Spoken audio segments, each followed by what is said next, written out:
The massive Concordat flagship Eternal Vigilance shuddered as another volley of Void Dominion weaponry tore through its sister ships. The bridge lighting flickered, bathing the command center in alternating shadow and harsh blue illumination.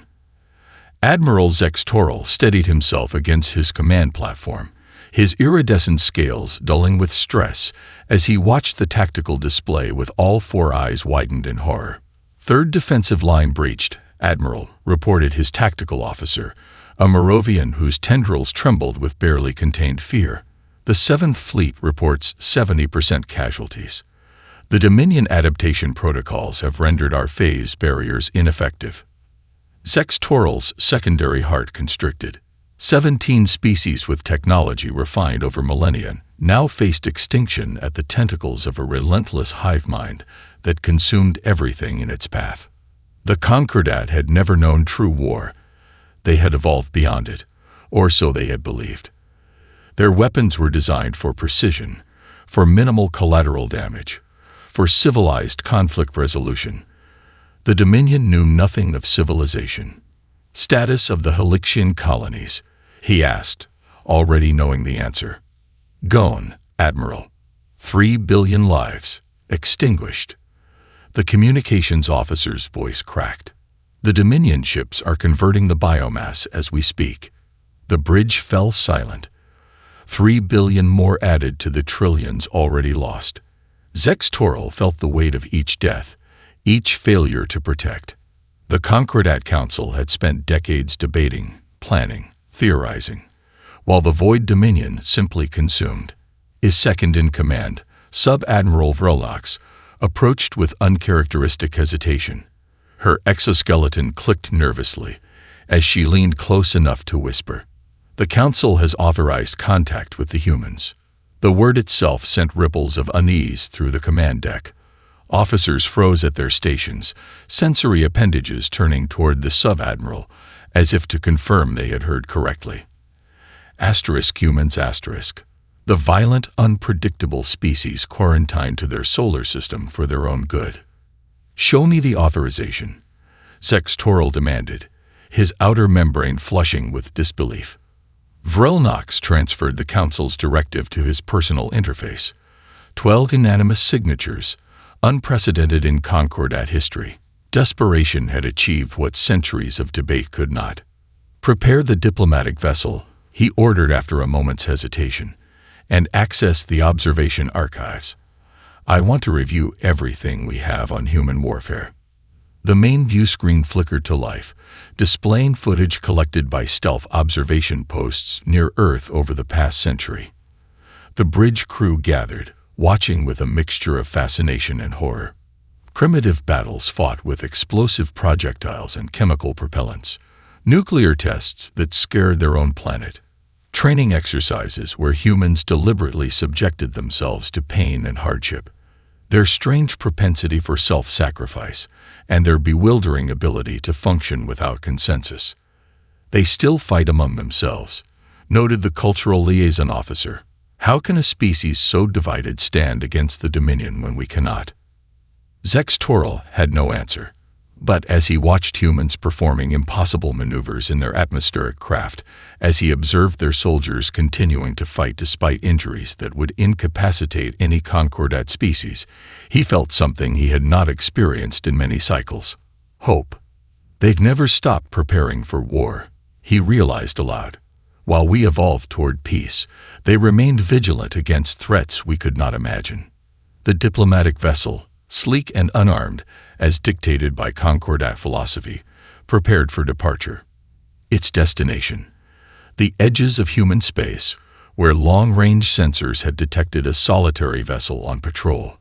The UNS Thunderchild, a warship built by beings who never stopped preparing for a war the galaxy thought would never come again. As the diplomat boarded with his hastily prepared first contact protocols, Zextoral offered a prayer to cosmic forces he had long since stopped believing in. The Concordat's salvation would come from savages, if it came at all. Captain Sarah Chen was enjoying her third cup of coffee when the klaxons shattered the routine patrol.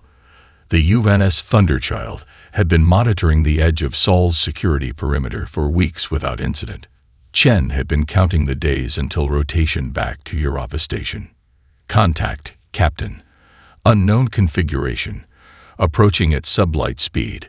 Called Lieutenant Park from the sensor station.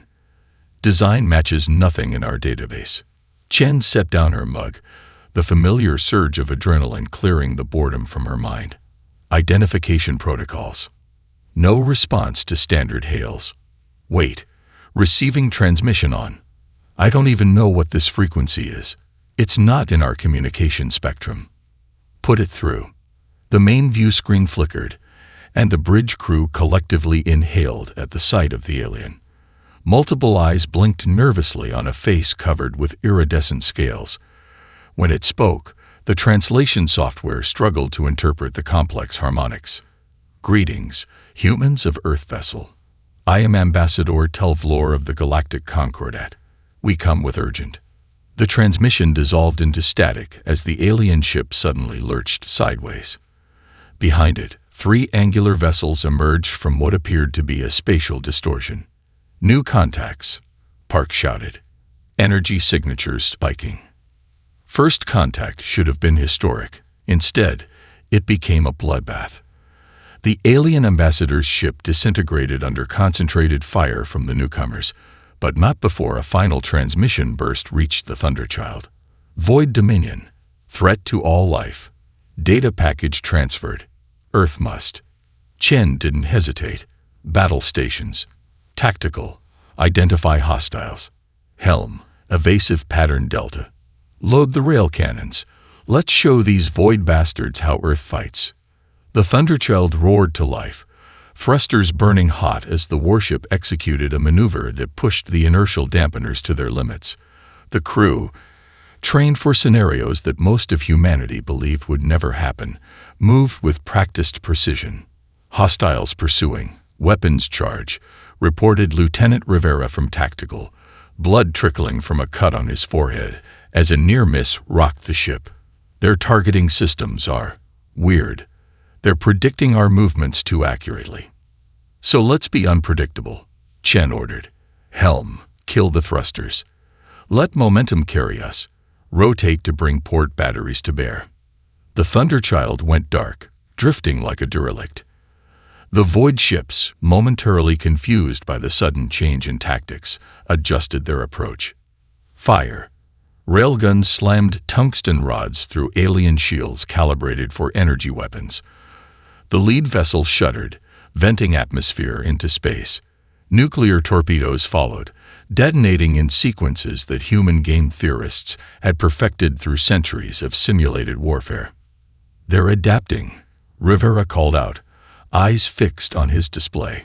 Changing shield frequencies, adjusting formation. Captain, their movements. They're following patterns. Chen smiled grimly. Patterns can be broken. Comms, send the combat data to Earth Command along with the ambassador's data package. Tell them we're going hunting. The Thunderchild took heavy damage in the ensuing engagement. Hull breaches on decks 3 through 5. Railgun 2 disabled. Reactor operating at 70% efficiency. But when the firefight ended, 2 void vessels drifted as lifeless hulks, and the third retreated into another spatial distortion. As damage control teams worked to stabilize the ship, Chen reviewed the ambassador's data package. The holographic display showed a galaxy in flames, worlds consumed by the relentless void dominion. The Concordat, a collection of advanced species who had enjoyed millennia of relative peace, now faced extinction. Navigator, plot a course to these coordinates, Chen ordered, transferring the location of the nearest Concordat outpost. Comms, prepare a message to Earth Command. Tell them humanity just joined its first interstellar war. As the Thunderchild limped away from the wreckage of Dominion scouts, something unprecedented occurred within the vast neural network of the hive mind that controlled the Void Dominion. Confusion. An enemy had survived first contact. An enemy had fought back effectively. An enemy had used weapons that didn't follow the established patterns of galactic warfare. The Dominion would adapt. It always did.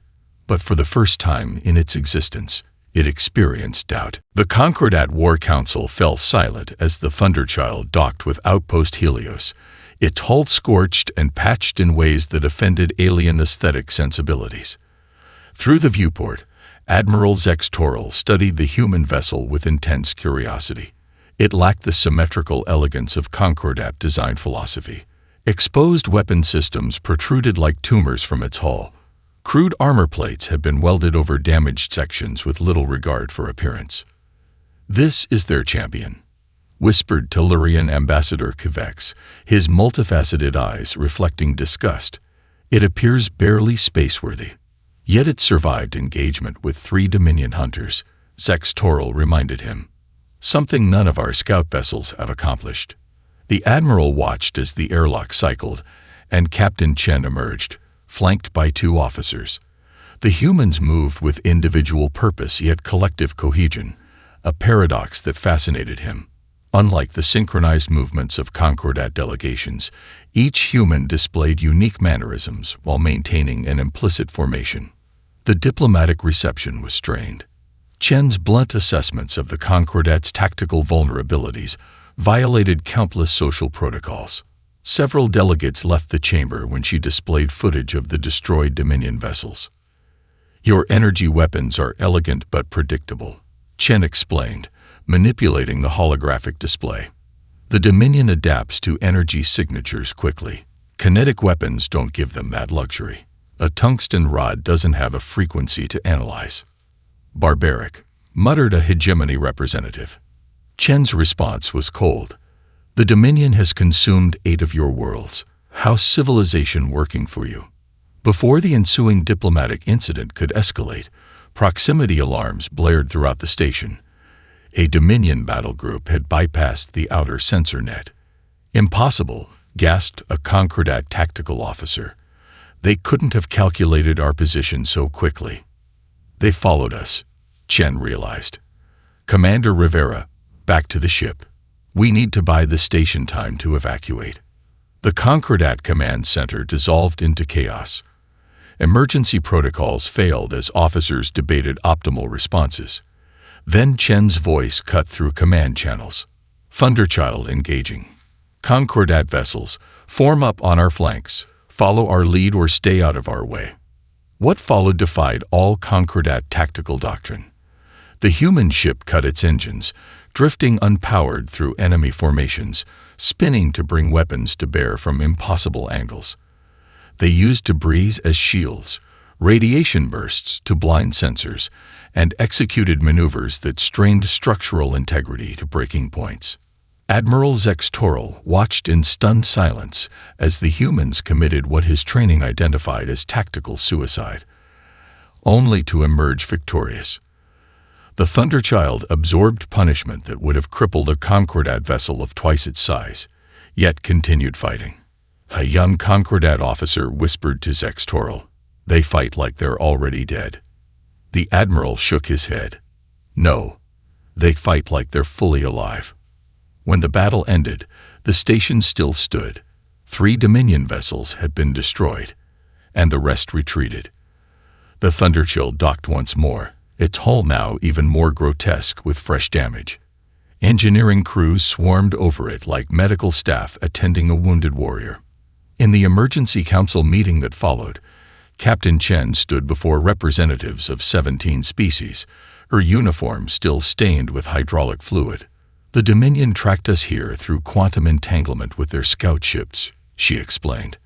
"They can follow similar traces to locate your other outposts. You have hours, maybe days, before they strike again." Panic rippled through the assembly until Zex Toril raised his hand for silence. "What do you propose, Captain Chen?" "Stop running. Start fighting back. The Thunderchild has requested reinforcements from Earth, but until they arrive, we need to consolidate your forces. No more scattered defensive lines. Concentrate your fleets. Adapt your shields to withstand kinetic impacts. And most importantly," she paused, looking each delegate in the eyes, face, or sensory cluster, "stop fighting like you're afraid to die."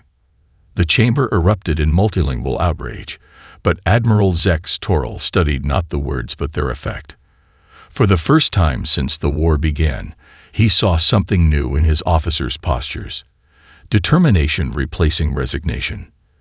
"The human will join our war council," he declared, silencing the protests. "And their tactical advisors will be embedded with our fleet commanders." As the delegates dispersed, Zex Toril approached Chen privately. "Your methods disturb my people, Captain." Chen nodded. "War should be disturbing, Admiral. The moment it becomes comfortable is the moment you've already lost." Standing together at the viewport, human and alien watched as Concordat vessels began repositioning according to the new battle strategy, the first of many changes that would reshape galactic warfare forever. "Acceptable losses. There is no such calculation in our doctrine," protested the Moravian strategist, his tentacles writhing in agitation as he faced Commander Jackson across the holographic display. "Every life is sacred to the Concordat." Jackson, the Thunderchild's tactical officer, shrugged and continued chewing gum, another behavior that mystified the aliens gathered in the war room. "War isn't clean. You've been fighting a perfect enemy with perfect tactics. That's why you're losing." 3 weeks had passed since the battle at Outpost Helios. The Thunderchild had received emergency repairs, but Earth reinforcements were still en route. In the interim, Captain Chen had ordered her officers to begin training Concordat personnel in human combat methodology. "It wasn't going well. You suggest deliberately sacrificing ships to create a tactical advantage," said a Halixian commander, her crystalline form shimmering with distress. "This violates our most fundamental ethical principles. The Dominion sacrifices nothing because it values nothing," Jackson countered. "That's not an advantage. It's a vulnerability. When you're willing to accept calculated risks for greater objectives, you gain tactical flexibility they don't expect." In another section of the station, Chief Engineer Rodriguez had attracted a crowd of Concordat technicians. They watched in horror as she dismantled a damaged power coupling with a hand tool that was definitely not designed for the task. "You can't just," began a Tellurian engineer before Rodriguez interrupted. "Can't just what?" "Improvise. Look, your systems are elegant, but they're designed with perfect conditions in mind. In combat, you don't have perfect conditions." She pointed to the exposed mechanism. "See this connector? Your specs require a calibrated resonance tool to adjust it. But what happens when that tool gets vaporized? You need redundancies, backups for your backups, and most importantly," she grinned, twisting two incompatible parts together with a spark of electricity, "you need to get comfortable with ugly solutions that work." The Tellurian's multifaceted eyes blinked in sequence. "It violates all safety protocols." "It keeps the lights on," Rodriguez countered. "Which would you prefer during a Dominion attack?" Rodriguez became a celebrity among alien technicians 2 days later when she rigged a Concordat cruiser's damaged drive with spare parts and emergency welds after a skirmish with Dominion scouts. "It's ugly, but it'll hold," she declared, while the aliens stared in wonder at the asymmetrical but functional repair that had saved the lives of 300 crew members. In the command center, Captain Chen stood before the strategic display, studying the movement of Dominion forces as they probed Concordat defenses. Admiral Zex Toril joined her, his scales reflecting the blue light of the holographic stars. "Your crew has made quite an impression," he noted. "Disturbing, but effective." Chen nodded. "Humans specialize in adaptation, Admiral. It's our greatest strength." "And your greatest burden," he observed. "Your history is difficult to comprehend. Centuries of conflict among yourselves." "We learn from every war," Chen replied. "Each generation improving on the last's mistakes. The Concordat achieved peace through consensus. We achieved relative peace by becoming very, very good at warfare." She manipulated the display, highlighting a sector near the Dominion supply lines. "We've been defensive long enough. The Dominion expects you to retreat, regroup, and establish new defensive lines. What if we struck here instead?" The Admiral's 4 eyes widened. "An offensive? With what forces? Our fleets are scattered across 17 systems. Not an invasion, Chen clarified. A raid. Fast, targeted, disruptive. Hit their logistics chain. Create chaos in their command structure. When Chen presented the plan to the council, the chamber erupted in debate. The hegemony representative rose to his full height, neck frills extended in agitation. Your species hasn't even unified its own planet, he challenged. By what authority do you propose restructuring our entire defensive strategy? Chen's response silenced the room. We haven't unified because we value diversity of thought. When a billion minds think differently, one of them finds the solution others miss. The Dominion is one mind thinking the same way every time. That's why we'll win. Admiral Zex Toril studied the faces of his officers. For millennia, Concordat had evolved toward perfect harmony. Individual thought gradually subordinated to collective consensus. It had brought peace but stripped them of the creative spark that now burned so brightly in these humans. The raid will proceed, he announced, with limited forces, as Captain Chen suggests. The Thunderchild will lead the operation.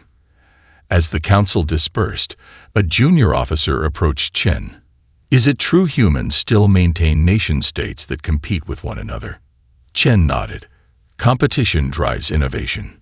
Even in warfare. The officer seemed troubled by the concept. Especially in warfare, Chen replied. Because when the real enemy comes, we've already explored every possible way to fight. And every possible way to lose. The Concordat had forgotten both. But they were learning quickly.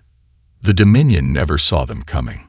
6 ships dropped out of FTL at the edge of the Caldera system, a backwater mining operation that supplied raw materials to the Dominion war machine.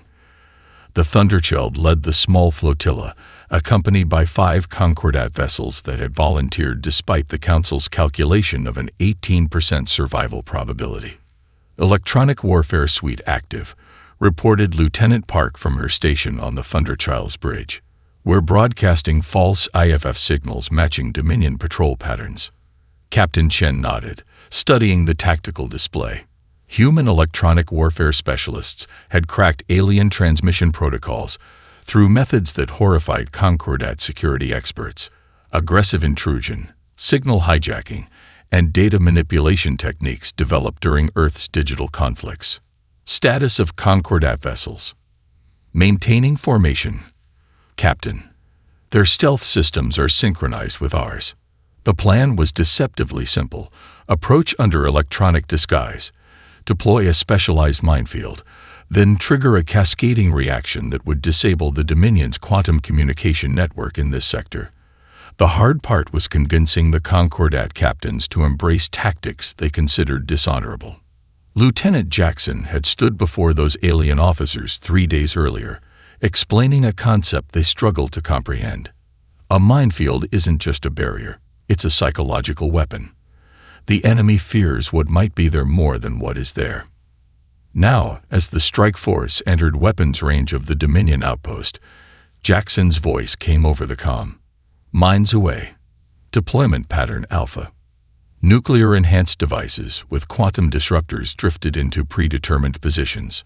Unlike conventional explosives, these weapons were designed not to destroy but to shatter the delicate entanglement network the Dominion used for instantaneous communication across light years.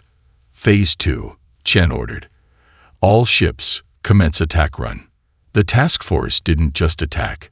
They hunted, using targeting algorithms developed for Earth's forgotten wars. The Thunderchild led the assault, its railguns hammering the primary communication relay, while Concordat vessels struck weapon emplacements with coordinated precision. Dominion vessels responding, Park announced. 3 Hunter-class, emerging from the far side of the mining station. As expected, Chen replied. Concordat ships, Dauntless and Eternal Light. Execute flanking maneuver. Thunderchild will draw their fire.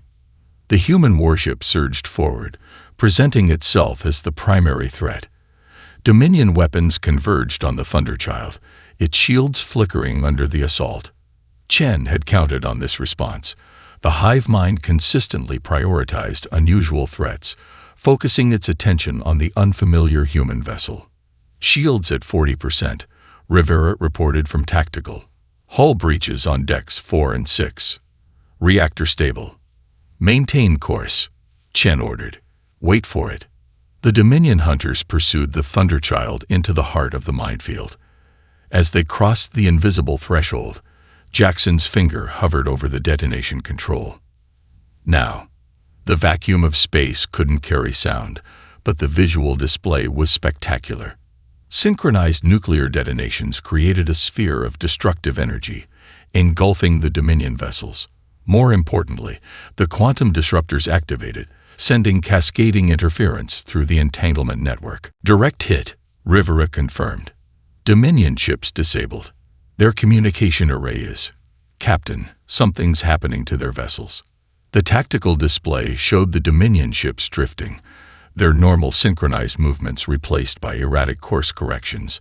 Without central coordination from the hive mind, individual Dominion units were attempting to function independently, something they were never designed to do. They're confused, Chen realized. Without the network, they can't function as a unified entity. She opened a channel to the Concordat vessels. All ships target the central processor station. Maximum firepower. The combined assault reduced the station to debris. As the dust settled, Chen ordered the most ambitious phase of the operation, boarding the disabled command vessel. Dr. Patel, she called to the Thunderchild's science officer, "You've got 30 minutes to extract whatever data you can. Commander Rivera, your security team will provide escort." The boarding party returned with something unprecedented, a captured Dominion processor node, still partially active. Dr. Patel worked alongside a Concordat physicist to analyze the technology, their excitement growing as the implications became clear. "It's their quantum synchronization frequency," Patel explained to the assembled officers in the Thunderchild's briefing room. "Every Dominion unit is linked through quantum entanglement at this specific resonance. If we could generate interference on a larger scale." "You mean you could develop radiation weapons that could disrupt their entire network?" asked the Concordat physicist, his crystalline form vibrating with alarm. "And then what? We destroy their collective consciousness. It's them or us," Rivera argued. Patel shook her head. "On Earth, we developed similar theories for quantum disruption weapons, then banned them." "Why?" The physicists seemed genuinely confused. "If they could save your species. Some victories aren't worth the moral cost." Patel replied solemnly. "Weapons that could potentially collapse quantum fields might have unforeseen consequences for spacetime itself." She paused, looking at Captain Chen. "But today might be different." Chen nodded, understanding the weight of the decision. "Prepare your findings for transmission to Earth Command and to the Concordat Council." She turned to Admiral Zex Toril, who had observed the operation remotely. "This isn't just a tactical victory, Admiral. We may have found the Dominion's fundamental weakness." "At what cost?" the Admiral asked quietly. "That," Chen replied, "is what separates us from the Dominion. We still ask that question." The UNS Leviathan emerged from FTL jump like a city of steel and fury, its massive silhouette dwarfing the Concordat command station. Behind it came 7 more human vessels of varying configurations, the vanguard of Earth's expeditionary force. Fighter craft swarmed from the Leviathan's launch bays, establishing a defensive perimeter with practiced precision. Concordat species gathered at viewport windows, watching in awe. Many had never seen multiple human ships before. Their designs violated every aesthetic principle the Concordat valued. Asymmetrical, bristling with exposed weapon systems, function prioritized ruthlessly over form. Captain Ojukwu stepped onto the Concordat command station with Earth's formal alliance agreement and a radical proposal. Unlike Chen's practical uniform, Ojukwu wore ceremonial dress blues, understanding the Concordat's appreciation for ritual. 4 gold bars gleamed on his shoulders, insignia that marked him as the senior Earth officer in the sector. The United Nations of Earth recognizes the sovereignty of the Galactic Concordat and offers our full military support in the conflict against the Void Dominion, he announced to the assembled council. Our scientists have analyzed the data from Operation Thunderstrike and confirmed Dr. Patel's findings regarding quantum disruption technology. He activated a holographic display showing technical specifications for what the humans called Project Blackout. We propose integration at every level. Human tactical officers will embed on Concordat ships, while your specialists will join human crews. Knowledge transfer must be bilateral and comprehensive. The proposal sparked immediate controversy. A hegemony representative rose in protest. You ask us to adopt human military doctrine after a single successful operation. Our civilization has maintained peace for millennia through collective consensus, not individualistic action. Ojukwu's response was measured but firm. With respect, Counselor, that peace didn't prepare you for the Dominion. Our history of conflict did. Admiral Zex Toril, who had witnessed the effectiveness of human tactics firsthand, intervened. The Council has reviewed Operation Thunderstrike's outcome. The strategic advantage gained justifies further collaboration. His 4 eyes settled on each Council member in turn. I recommend we accept Captain Ojukwu's proposal. The integration began immediately. The culture shock worked both ways. Humans horrified by the rigid hierarchies of some species, aliens baffled by the casual insubordination humans sometimes showed their superiors. Yet the results spoke for themselves. On the Concordat cruiser Eternal Vigilance, Lieutenant Commander Rice found herself explaining tactical improvisation to a crew accustomed to following detailed protocols for every scenario. But what if the situation doesn't match any established protocol? Asked a confused Tellurian gunner. Then you adapt, Rice replied. Use your judgment. Consider the commander's intent rather than specific orders. The concept was revolutionary to a society that had evolved toward collective decision-making. Yet within weeks, the Tellurian had adopted human military slang and begun developing his own targeting solutions rather than relying solely on the ship's eye. Meanwhile, aboard the UNS Dauntless, a human navigator learned to think in 7-dimensional hegemony spatial concepts, enhancing the ship's ability to predict Dominion movements in complex gravitational environments. Project Blackout took shape in classified labs where human nuclear physicists worked with Concordat quantum theorists to weaponize technology neither could create alone. The device they designed would generate a cascading disruption in the Dominion's quantum entanglement network, potentially severing the connection between the central hive mind and its distributed forces. During a simulation test, long-range sensors detected a Dominion intelligence probe approaching the research station. Security protocols dictated an immediate evacuation, abandoning the project to maintain secrecy. Without authorization, Ensign Chimera, a junior human officer, made the call to destroy the probe instead, accepting a blown cover rather than risking the project. The Concordat commander was furious. You exceeded your authority. The correct procedure would have cost us months of work, Chimera interrupted. The Dominion already knows we're developing countermeasures. What they don't know is how close we are to completion. Admiral Zex Toril, observing the confrontation, intervened. Initiative, he said, stunning his staff with his support of the human. This is what we've been missing. The Admiral later confided to Captain Ojukwu. Your species approaches problems from angles we would never consider. It's disruptive to our organizational structure. That's precisely why it works against the Dominion, Ojukwu replied. They're the ultimate conformists, 1 trillion bodies with one mind. We're the opposite, billions of minds that somehow function together despite our differences. 3 months after the first human warship joined the conflict, the combined fleet prepared for its first major offensive. The Leviathan now served as the command center, its bridge a testament to human Concordat integration. Alien technology enhanced human weapon systems. Human tactical doctrine reshaped Concordat fleet formations. Captain Chen, still commanding the battle-scarred Thunderchild, stood in the Leviathan's briefing room alongside Admiral Zextoral as they finalized the assault plan. The display showed the Dominion's primary communication hub, a massive structure coordinating hive mind activity across 3 sectors. Project Blackout is ready, Chen reported. One focused strike at their central node could disrupt Dominion communication across 17 systems. The Dominion will commit everything to defend it, Zextoral warned. We'll face their elite hunter-killers. Chen nodded. That's counting on it. For the first time since this war began, we're not running away. We're bringing the fight to them. The Admiral studied her face, still fascinated by the human capacity to face near-impossible odds with determination, rather than resignation. Then let us hope your species' unique approach to warfare proves as effective on a larger scale.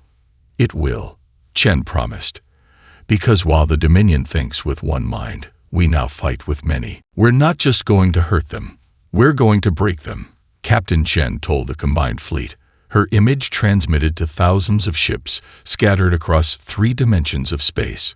The Thunderchild, now reinforced with Concordat technology, but still recognizably human in its aggressive profile, would lead the spearhead attack against the Dominion's central communication hub.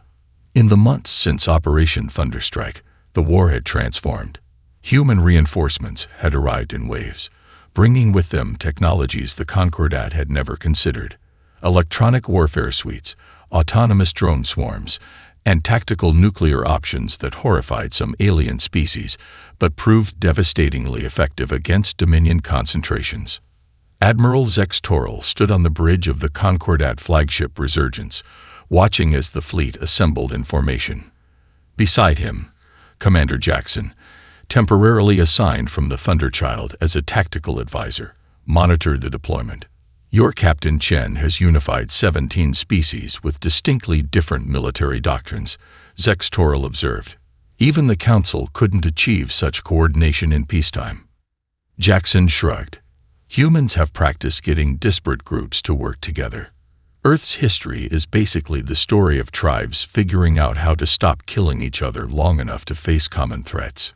Yet you never achieved planetary unification. We unified enough, Jackson replied. Different approaches, same objectives. That's our strength. The battle plan reflected that philosophy. Each species contributed its unique capabilities. Tellurian stealth vessels would create corridors through Dominion sensor nets. Hegemony cruisers would provide shield support with their advanced energy distribution systems. Human ships would deliver the main assault, their unpredictable tactics and kinetic weapons still confounding Dominion adaptation protocols. And at the center of it all, Project Blackout, a quantum disruption device that could sever the Dominion's hive-mind connection, developed by the combined scientific expertise of humans and the Concordat. Fleet reports ready, Admiral, announced the Resurgence's first officer. Awaiting your command. Zextoral hesitated only briefly. Commence Operation Sundering. The battle unfolded across 3-dimensional space in maneuvers no simulator had predicted. The Dominion responded with overwhelming force, committing 3 full battle groups to defend their communication hub.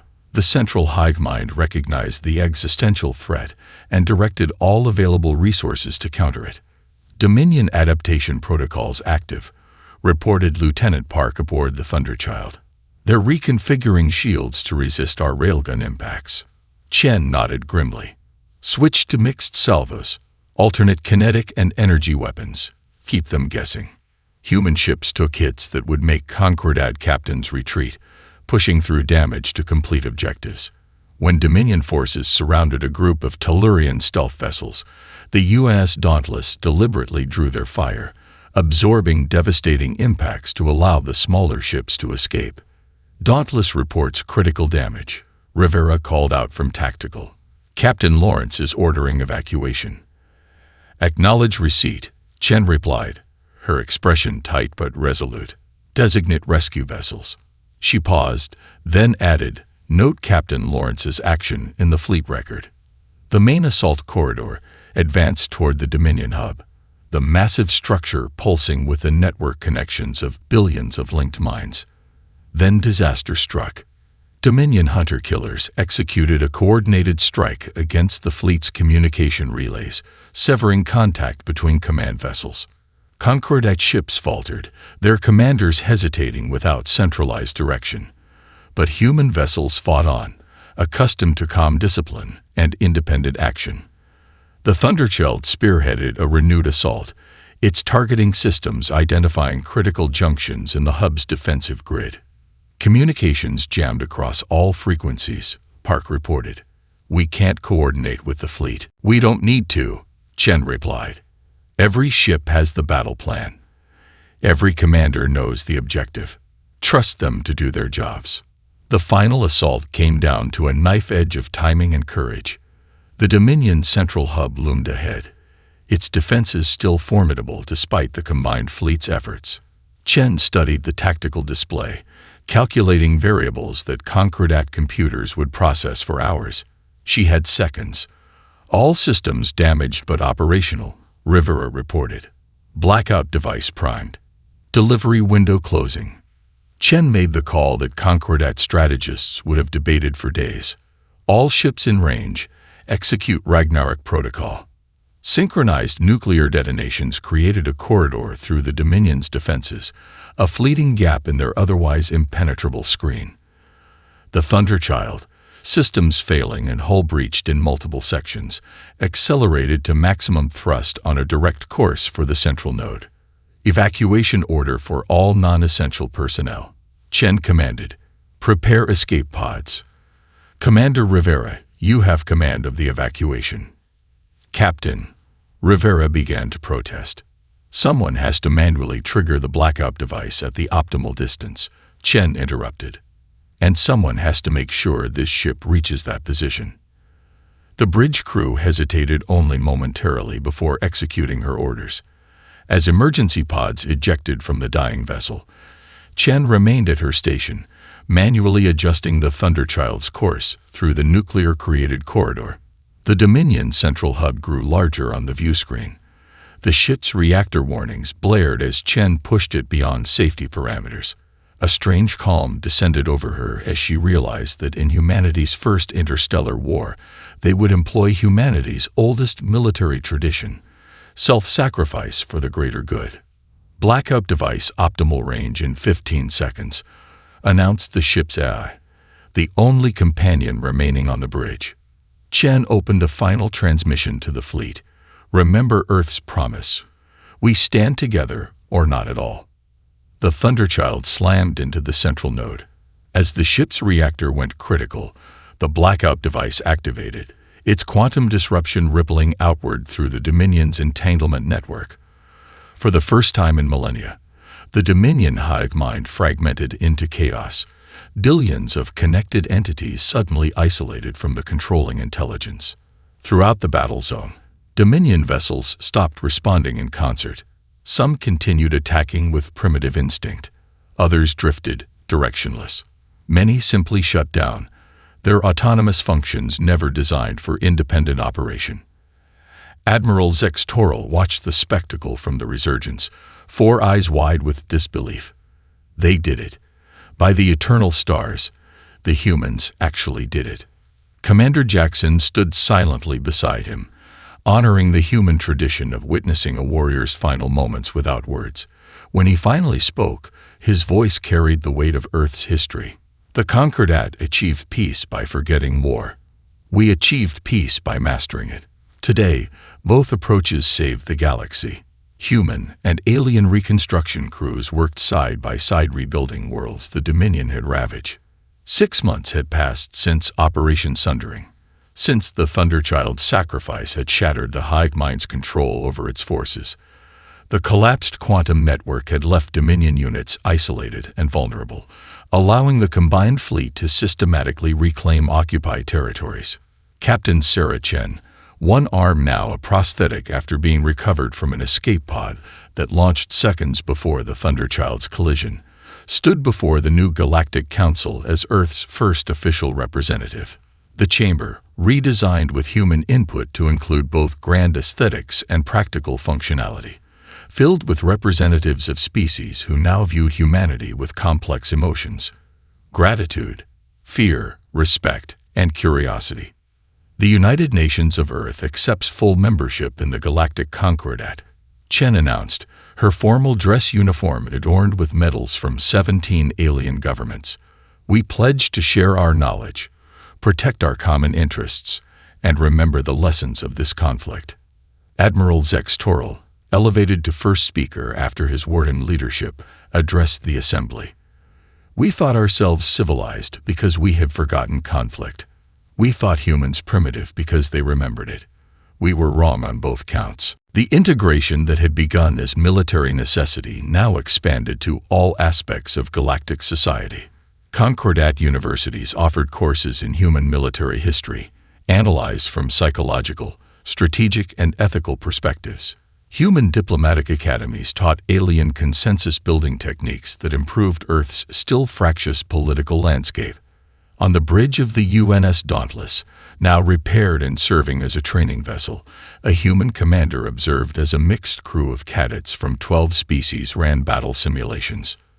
"You're still treating the exercise as a philosophical problem," he told a Moravian navigation officer. "Sometimes you must act before you have perfect information. But what if the action is wrong?" The Moravian asked, its tentacles rippling with concern. "Then you learn and adapt. Humans have been wrong more times than we can count. That's how we learn to be right when it matters most." The philosophical exchanges worked both ways. In a meditation chamber on Earth's lunar colony, human diplomats studied Tellurian concepts of cosmic harmony, finding balance between humanity's aggressive innovation and the Concordat's cautious wisdom. The Dominion, reduced to isolated pockets without their central coordination, retreated to the galaxy's edge. Monitoring stations staffed by joint human Concordat crews maintained vigilance, developing early warning systems against any resurgence of the hive mind. Dr. Patel, whose analysis of Dominion technology had been crucial to Project Blackout, now led a combined scientific initiative to understand the quantum principles that had powered the enemy's communication network. "We destroyed it out of necessity," she explained to her research team of multi-species experts. "But we must understand it to prevent its misuse in the future." On a memorial space station built from salvaged parts of the Thunderchild, alien visitors ran their appendages over the names of the human crew who had given their lives. The station orbited a reconstructed Helixian colony world, the first planet reclaimed from Dominion control. A young Moravian approached the memorial wall, its parent hovering protectively nearby. The child's tentacles traced the engraved name of Captain Sarah Chen, still listed despite her miraculous survival. "Why do humans call their warships she when their language has neutral terms available?" the child asked, multifaceted eyes blinking with curiosity.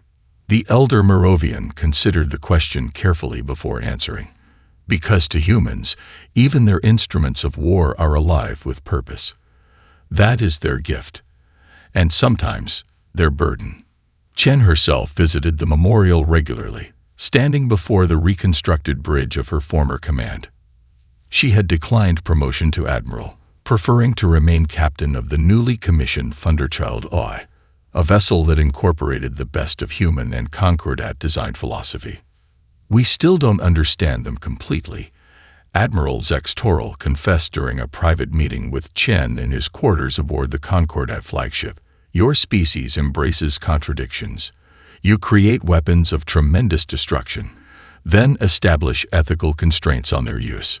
You compete ruthlessly among yourselves, then unite against external threats with unprecedented solidarity. You value individual life intensely, yet accept sacrifice when necessary." Chen smiled, flexing her prosthetic arm, a constant reminder of how close she had come to joining the Thunderchild's final moments. "That's what it means to be human, Admiral. We contain multitudes. Our strength comes from our differences, not despite them." The Dominion sought perfect unity through forced conformity, Zex Toril observed. The Concordat sought it through gradual consensus. But humanity. "We never sought unity," Chen finished for him. "We sought understanding across our divisions. That's why we recognized the Dominion for what it was when you couldn't, We've spent our history fighting against forces that would crush individuality. As the reconstruction continued, mixed crews became the norm rather than the exception. Human tactical unpredictability balanced concordat, strategic patience. Earth's competitive innovation accelerated technological development, while concordat ethical frameworks ensured it served the common good. In Earth's historical archives, the conflict was recorded simply as the Dominion War, humanity's first united stand against an interstellar threat. But in concordat memory crystals, it was known by another name: the Awakening, when 17 ancient species rediscovered principles they have forgotten through millennia of peace. And for civilian populations across the galaxy, it was remembered by its most visible symbol, the battle-scarred human vessel that had changed the course of history. In countless homes on 1,000 worlds, children of all species played with toy versions of the ship, reenacting its final, decisive battle. When a human warship joined the fight, the galaxy hadn't just been saved, it had been transformed forever. Not through conquest or technological superiority, but through humanity's most defining characteristic: the ability to face extinction with defiance, to confront overwhelming odds with innovation, and to meet an enemy of perfect unity with the strength of diversity. The stars themselves seemed brighter somehow, as if bearing witness to a new era, one where humanity's contradictions and the concordat's harmony created something stronger than either could achieve alone.